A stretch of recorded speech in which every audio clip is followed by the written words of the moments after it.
기록하도록 하겠습니다. 자, 오늘 다 영상이래요. PPT 다 보이죠? PPT 다 보이시겠죠? 보인다고 생각하고 수업 시작하도록 할게요. 우리 영화사 벌써 몇 번째 차시죠? 이게? 영화사 벌써 세 번째 차신가요? 두 번째 차시였나요? 프랑스 영화의 탄생부터 고전 할리우드를 거쳐서 이제는 다시 1920년대 1차 세계대전쯤으로 돌아가서 유럽권의 영화들의 역사를 배우게 될 것입니다. 그 가장 첫 번째가 지금은 여러 나라로 나눠졌지만 예전에는 소비에트 소련 연방의 영화들에 대해서 배워볼게요. 자, 여기 화면에 나오신 분은 뒤에 차차 누군지 아시게 될 겁니다. 자, 그럼 소련 혁명기 영화부터 시작을 해보도록 할게요. 오늘은 네 가지를 배우게 될 텐데요. 소련 혁명기 영화라고 했을 때 우리가 대표적으로 알아야 되는 네 가지를 선생님이 정리했어요. 소련 영화의 탄생의 배경. 의의를 두 번 썼네. 이럴 수가. 소련 영화의 특징, 그리고 몽타주 이론가 쿨레쇼프, 예진슈타인과 베르도프 해서 이 네 가지를 중점적으로 배우게 될 거고요. 이 시간이 지나고 나면 편집이 이렇게 발달해 왔구나 하는 그 과정에 요만큼 이 정도로 좀 알게 되지 않을까 생각하고 있습니다. 자, 그럼 본격적으로 시작해 보도록 할게요. 자, 소련 혁명을 우리가 아까 유튜브 영상에서 어떻게 일어났는지 다들 보고 왔죠. 대다수의 농민들이던 프롤레타리아들이 혁명을 일으켜서 소련을 만들어냈고요. 그리고 그것을 바탕으로 1920년대에 소련 영화의 전성기가 이어집니다. 1920년대라고 하면 아까 영상에서 봤을 때 소련 혁명이 일어난 이후겠죠. 그래서 자신들의 체제를 공고히 하고 그리고 그걸 이데올로기를 선전하기 위한 영화로서 굉장히 전성기를 누렸어요. 그러면은 그 전성기가 어떻게 이루어져 있는지 자세히 보도록 하겠습니다. 자, 소련 영화의 특징 해가지고요. 그 전성기를 누리는 그 시대 동안의 특징은 국가의 직접 통제와 관리를 받았어요. 국민들, 프롤레타리아들이 만들어낸 나라가 바로 소련이잖아요. 혁명을 일으켜서. 그렇기 때문에 그 나라에서 통제를 하고 내용도 관리를 하고 급도 관리를 해서 직접적인 통제를 받았다라는 것이 특징이고요. 그리고 소련 이데올로기 공산주의 특성상 나라에서 관리를 했겠죠. 그리고 체제 선전의 도구로 활용을 했어요. 우리가 이 혁명이 얼마나 훌륭한지, 우리의 그 이데올로기가 얼마나 훌륭한지를 영화를 통해서 배급을 하게 된 거예요. 왜냐하면 그때는 우리 아까 영상에도 다 봤다시피 글을 모르는 노동자 계급이 굉장히 많았단 말이야. 그런데 영상으로 보여주면 여러분 글을 몰라도 영상 하나만으로 모든 걸 알 수 있죠. 그죠? 글 모르시는 분들도 TV는 보시잖아요.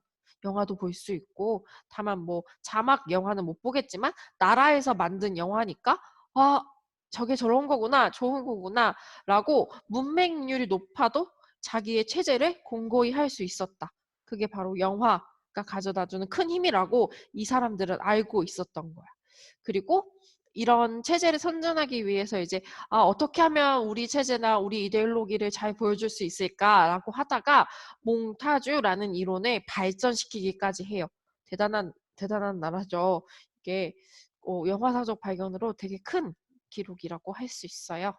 자, 이렇게 세 가지의 특징 알고 계시면 된다. 체제 선전의 도구가 된 이유는 문맹률이 높았고 프롤레타리아 계급에게 보여주기에 굉장히 효과적인 도구였다. 이렇게 알고 계시면 참 좋을 것 같아요. 그리고 공산주의 사회답게 국가의 직접 통제와 관리를 받았고요.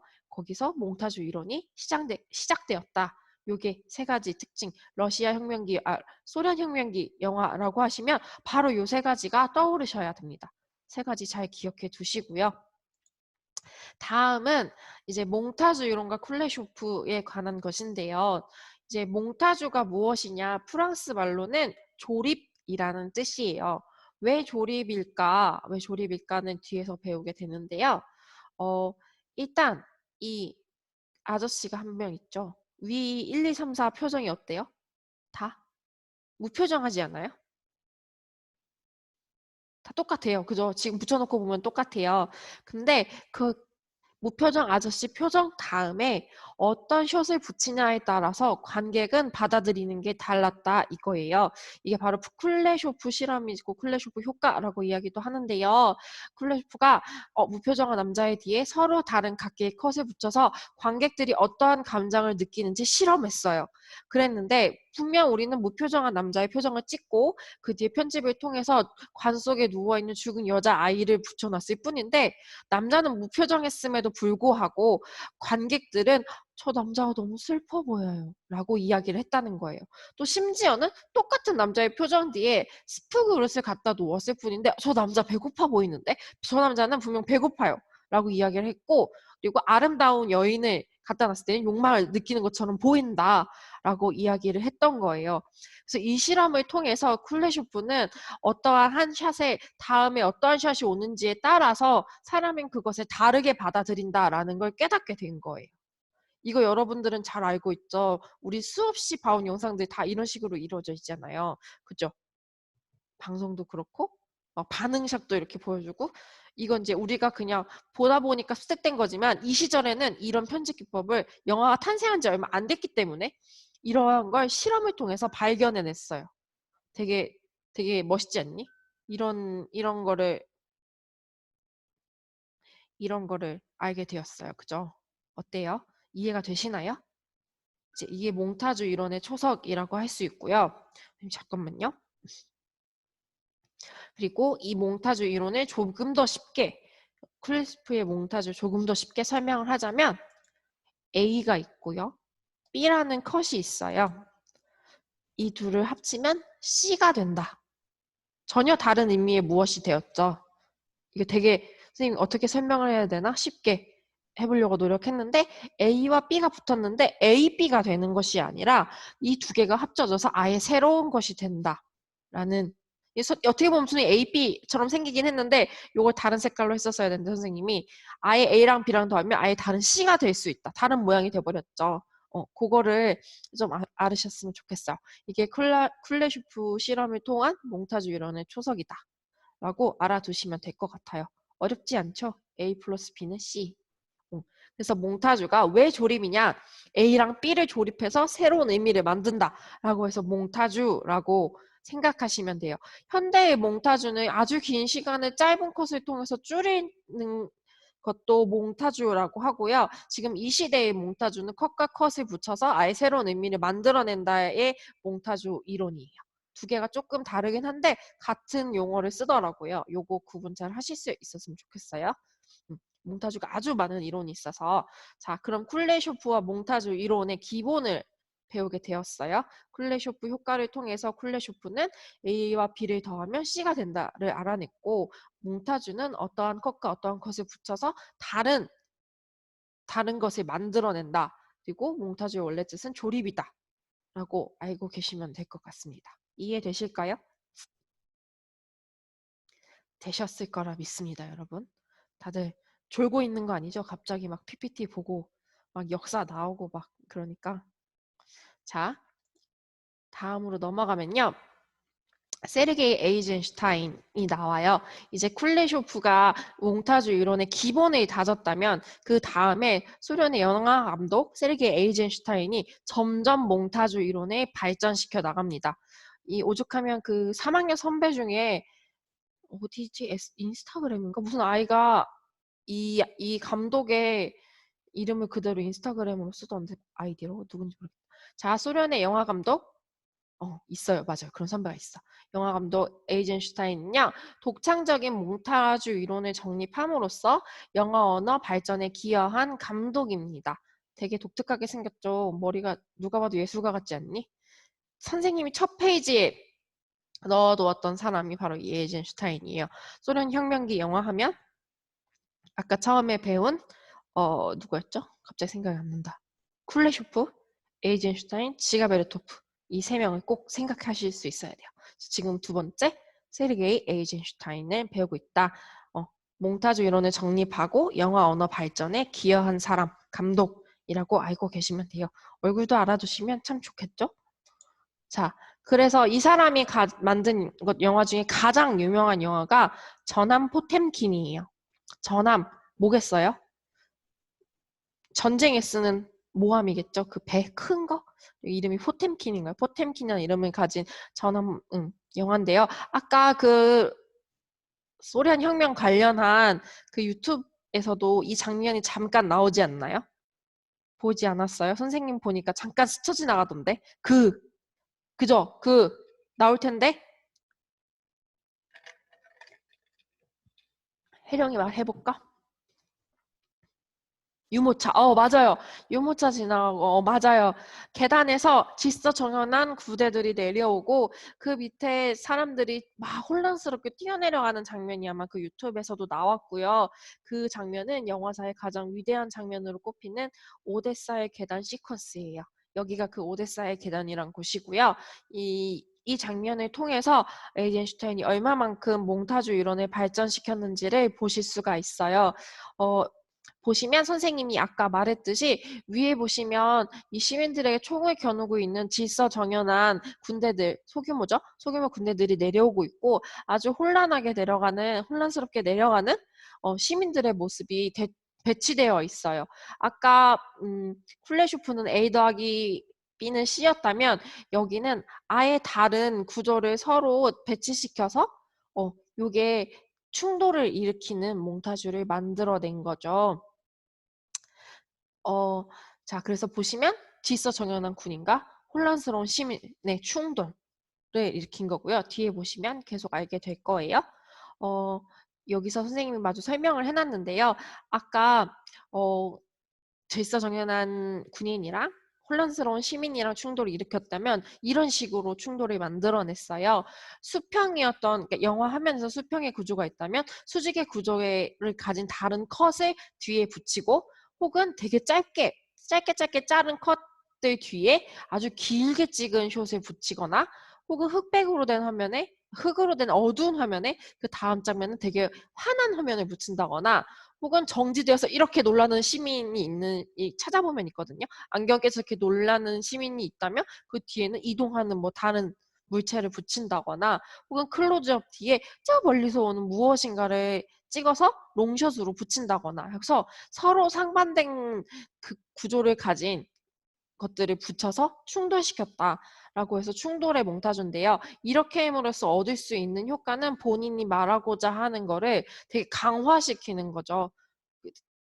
아까 보다시피 그 군인들이 일자로 이렇게 시민을 이렇게 밀어서 내려가잖아요. 그걸 보면서 얼마나 이게 저 사람들이 나쁘게 느껴지지 않아요? 여러분 어때요? 착착착 이렇게 밀어나가고 사람들이 으아 하면서 도망가는데 되게 혼란스럽고 당황스럽고 저 사람이 얼마나 나쁜 그룹인지를 느낄 수 있는 장면이라고 생각해요. 그래서 자신이 말하고자 하는 말을 충돌을 통해서 강화시키는 몽타주가 바로 에이젠슈타인이 생각해낸 충돌의 몽타주다라고 이야기하시면 될 것 같아요. 쿨레쇼프가 처음에 만들어냈던 A 더하기 B는 C다라는 그 몽타주랑 어떻게 다른지 조금 느낌이 오시나요? 아닌가요? 느낌이 오시나요? 다들 듣고 있는 거죠? 음, 네. 다들 듣고 있는 걸로 알고, 자, 그 다음으로 넘어갈게요.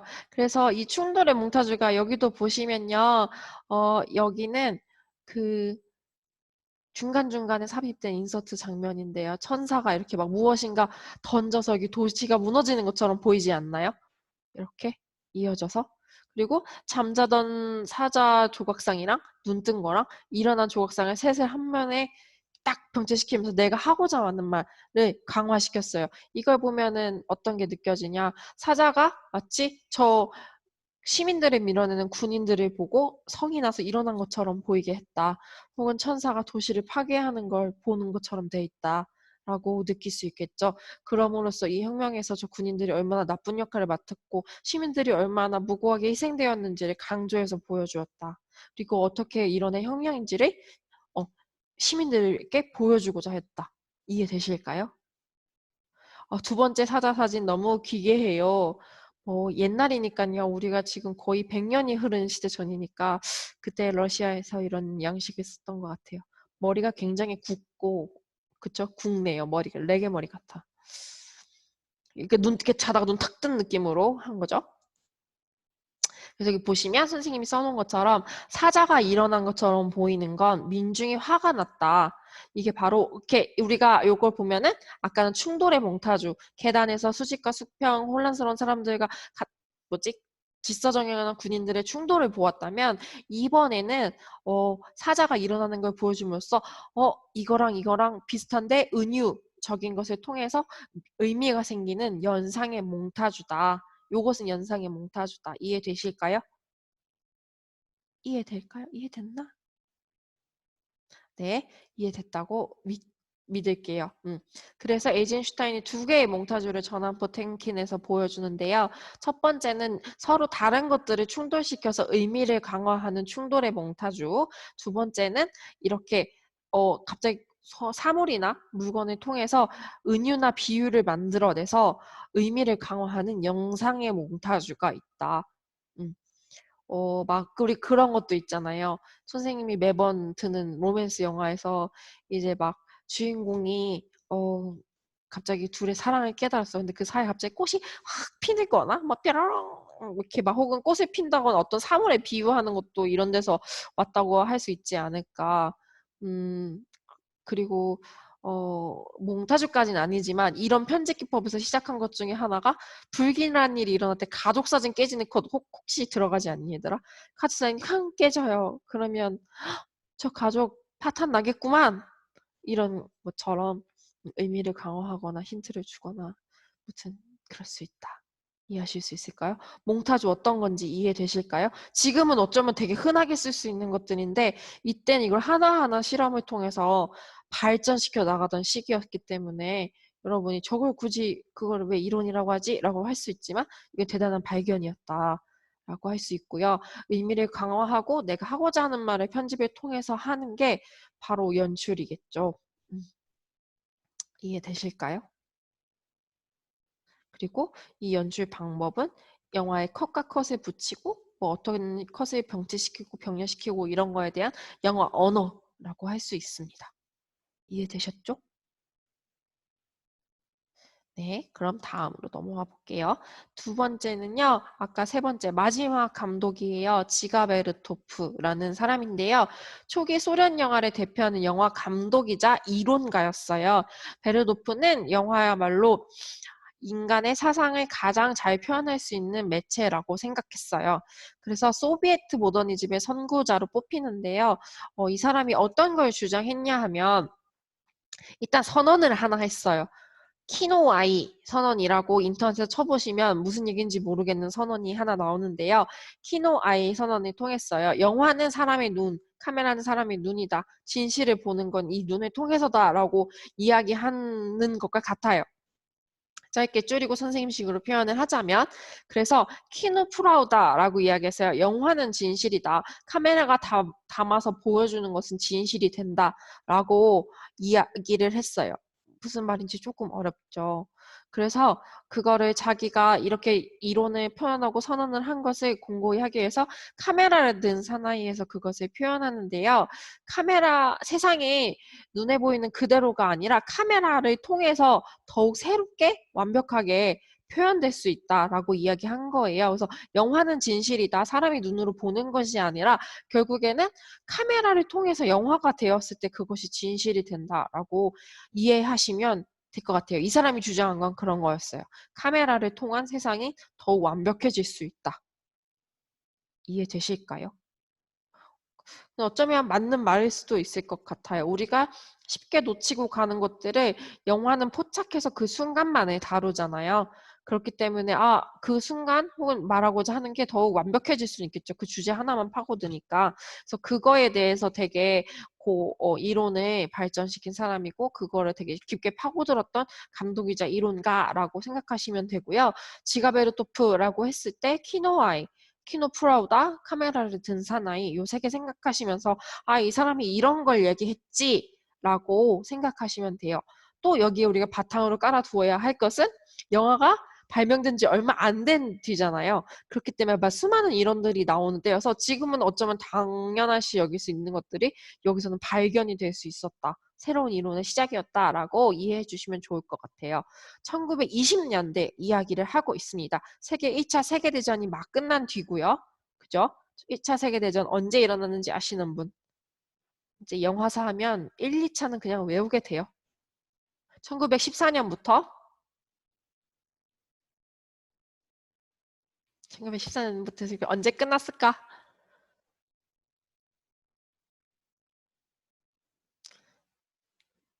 언제 끝났을까? 1918년에 끝났죠. 네, 그렇습니다. 24년에 끝났다고? 18년에 14년 시작해서 18년에 끝난 그죠? 아, 연우 그냥 찍은 거야? 아무튼 네 그렇고요. 그 이후에 11월 11일에 끝났어요. 네. 어유 막 영상 열심히 보셨어요. 그 20년간의 그 이론을 발전시키고 영화 문법, 영화 언어를 발전시킨 그 시기를 보고 있고요. 아까 처음에 말했던 것처럼 이 1920년대 소련의 영화의 전성기가 바로 그때였다. 전쟁이 막 끝나고 체제를 공고히 하고 홍보하고 사람들을 끌어모으기 위한 영화 그리고 이론으로서의 발전 이 고시기에 이루어졌다. 그리고 그 시기에 세 사람이 있었다. 쿨레쇼프, 에이젠슈타인, 지가베르토프 이 세 사람이 있었다. 특히 에이젠슈타인과 쿨레쇼프는 몽타주 이론의 다른 사람이다. 라고 알고 계시면 어느 정도 정리가 되었을 것 같아요. 뭐죠? 어구. 음, 음, 잠시만요. 그래서 소란 영화에 이렇게 흥망성쇠를 달아보면 우리 전성기가 롤러코스터를 이렇게 타고 올라가면 결국엔 내려오는 게 어느 역사에나 있잖아요. 이렇게 있었던 나라도 결국엔 바닥을 치고 다시 올라왔다 내려오고 무한 반복하는데 영화도 그렇죠. 할리우드 영화도 그랬던 것처럼 TV가 나타나면서 1950년대 하락을 했던 것처럼 소련 영화는 1920년대까지는 전성기였고요. 1930년대는 조금 암흑기였어요. 누구죠? 스탈린이었나요? 독재 정치로 통제가 강화되면서 이제 검열이 너무 심해진 거죠. 국가 산업이기 때문에 내가 말하는 것만 찍어, 내가 말하는 것만 틀어라고 돼버리니까 더 이상의 발전이 없었어요. 그러다가 1953년 스탈린이 죽고 나서 검열이 좀 이렇게 해체되면서 새로운 감독들이 등장합니다. 뭐 희생을 만든 감독이라던가요. 새로운 감독들이 등장하면서 다시 러시아 영화가 조금씩 살아나기 시작하는데요. 20년대 전성기 때 이루어졌던 일들을 알고 계셨으면 좋겠고요. 그 이후에 감독들은 어떻게 등장하게 됐는지를 잘 알고 계시면 우리 소련 영화 그리고 어쩌면 러시아 영화를 다 어느 정도 알게 되신 게 아닐까 말씀드리고 싶습니다. 오늘 소련 혁명기 영화는 여기까지고요. 다음 시간에는 같은 시기에 독일, 프랑스, 이탈리아 영화에 대해서 배우게 될 거예요. 소련이 이렇게 몽타주 이론을 발전시켜 나갔을 때 독일과 이탈리아, 프랑스는 어떤 양식들을 발전시켜 나갔는지 배우게 되고요. 이들 또한 세계 1차 대전과 연관이 되어 있어요. 어, 그래서 우리가 선생님이 길지만 그 러시아 혁명에 관한 긴 영상을 보여주는 이유가 어쨌든 흐름을 알아야지 왜 이런 영화가 나왔는지 알 수 있기 때문에 그걸 보여드렸던 거고요. 그 내용이 전환포 템킨에 그대로 담겨 있고 그것을 통해서 혁명의 정당성을 보여주곤 했다. 그거는 꼭 기억해 두셨으면 좋겠어요. 독일도 마찬가지로 이 시기에 되게 암울했기 때문에 그것도 잘 반영되어 있고 이탈리아 또한 잘 반영되어 있습니다. 각국의 전쟁이 어떻게 영화 산업에 영향을 끼치는지 다음 시간에 한번 보도록 하고요. 질문 있으신 분들 지금 질문해 주시면 좋을 것 같습니다. 일단 녹화는 끌게요.